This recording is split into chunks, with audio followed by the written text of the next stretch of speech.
It talks about Paul kicking against the goads or the thorns here. That Jesus said that it's painful to kick against the goads or the thorns. Why is it hard to kick against the thorns? It would be nothing different, or it's similar to saying it's hard to put your hand in a fire. That's what it's saying. The answer is why? Why is it hard to do that? What kind of law is being revealed in that? Design law.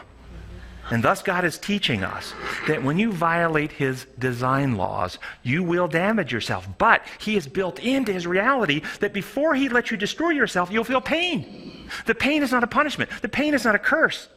The pain is redemptive to teach you that you're dying, you're injuring yourself. Stop it. So when you put your hand on fire, the pain is designed to pull your hand back so you won't destroy yourself.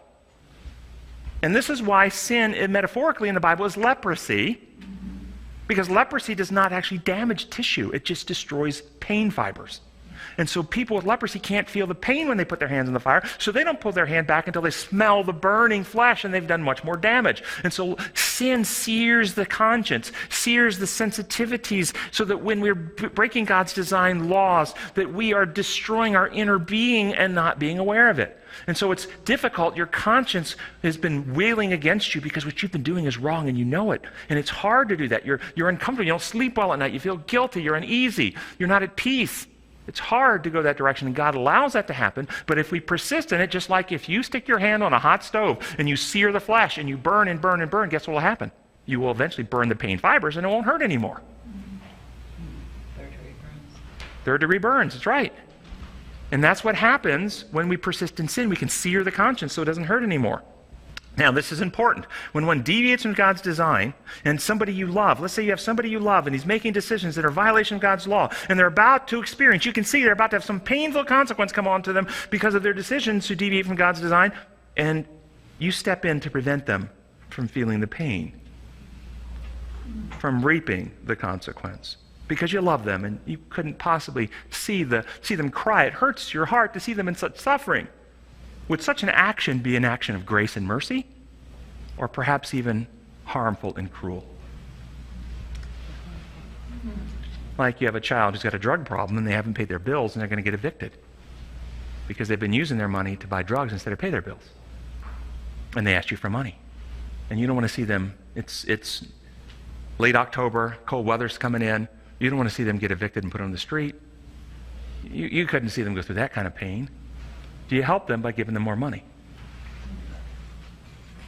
Is there a biblical example? When the prodigal took his inheritance and went away into wild living and eventually burned through it all and ends up living in a pigsty eating pig food, and this is a Jewish boy, so think how vile and disgusting this has to be. Was the father now a pauper and had no resources, or was he still wealthy?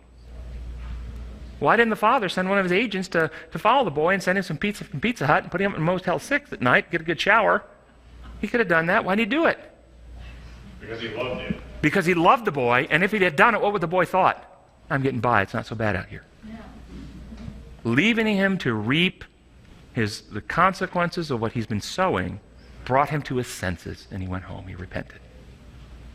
There's an aspect of pain that is a result of bad choices that we make that is redemptive in nature.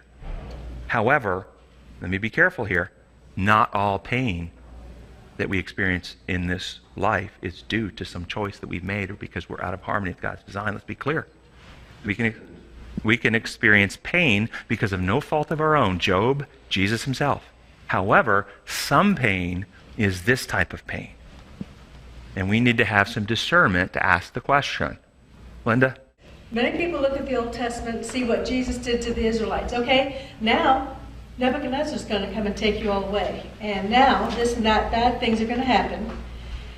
And ultimately, when you read it, you'll see that what he says is so that you can compare the difference between how I rule and how they rule.